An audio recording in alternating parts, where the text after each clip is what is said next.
if you come to school with a broken arm, everyone bands together and signs your cast and thinks you're awesome. If you come to school saying, or university or whatever, saying, look, I'm really stressed, I can't, I can't get my thoughts together, people are like, oh, you're crazy, why can't you just pick it up, oh, you're fully yourself, it's not real.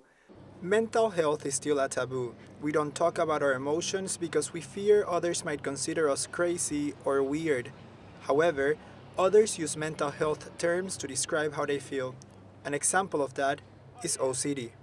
OCD, or obsessive compulsive disorder, is a psychiatric condition that used to be considered an anxiety disorder, but as of 2013 in DSM-5 it's been categorised in its own class of disorders, the obsessive compulsive and related disorders. Obsessions is another term used casually but without knowing what it really entails. And compulsions. Obsessions are intrusive, recurrent thoughts or images that cause distress, might focus on being contaminated or obsessional doubt, or the need to have things lined up or in a specific order. And compulsions are physical or mental behaviours that people engage to reduce the distress associated with obsessions. For example, someone who has obsessive compulsive disorder, who has marked fears of being contaminated, will, if they touch a object they perceive to be contaminated, such as a door handle or even something like their own mobile phone, for example, they might feel very distressed, associated with the perception that they're contaminated. They might have to go and wash their hands 20 or 30 times. But there is more than OCD. According to Mindframe in Australia, mental illnesses are the third leading cause of disability. With anxiety, it's you can't fall asleep and you're sitting in bed staring at the ceiling until 2 a.m. and you have this deep sinking pain in your whole body that is just telling you your world is going to end. You really can't do whatever you're trying to do. You really just can't move forward, and the feeling just doesn't go away. Cara hasn't been diagnosed with anxiety nor seek for medical advice, although she recognizes is an option available for her.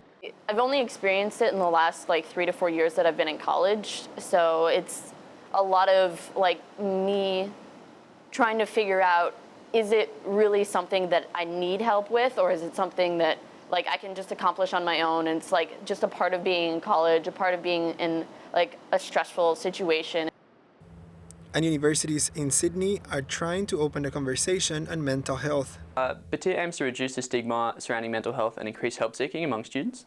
The problem that we're trying to solve is that there's good mental health services out there, whether that be counselling services or psychiatric wards or even Headspace or Reach Out, which are just online resources. They're fantastic resources that are well researched, and we have lots of good mental health research facilities, but the problem is people don't go and seek that help that they need.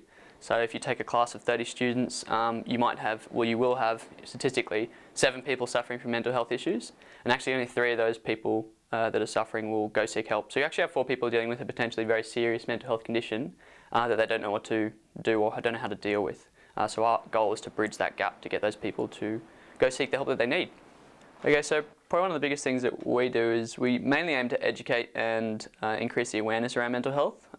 Mainly it's just through a lot of fun events. So for new students who came into campus a couple of weeks ago, or about 4 weeks ago or something like that, for the 2 weeks previous they had orientation classes and orientation events. So we held a cafe in the main building that they could see, and we basically just held free tea and coffee and said, hey, look, while you're here, you have mental health services. You have the UTS counselling service, you have Headspace, you have Reach Out.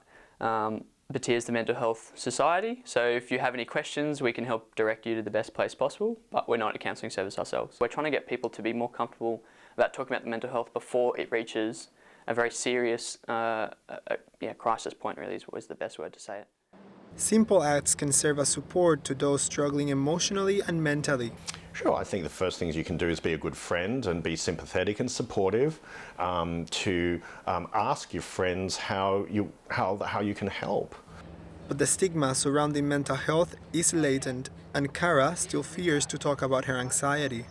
Seems weird, but I don't think I would ever tell my parents. I don't think I would ever tell anybody who I think holds me to a certain level of respect or anything. I would confide only in like my very closest peers.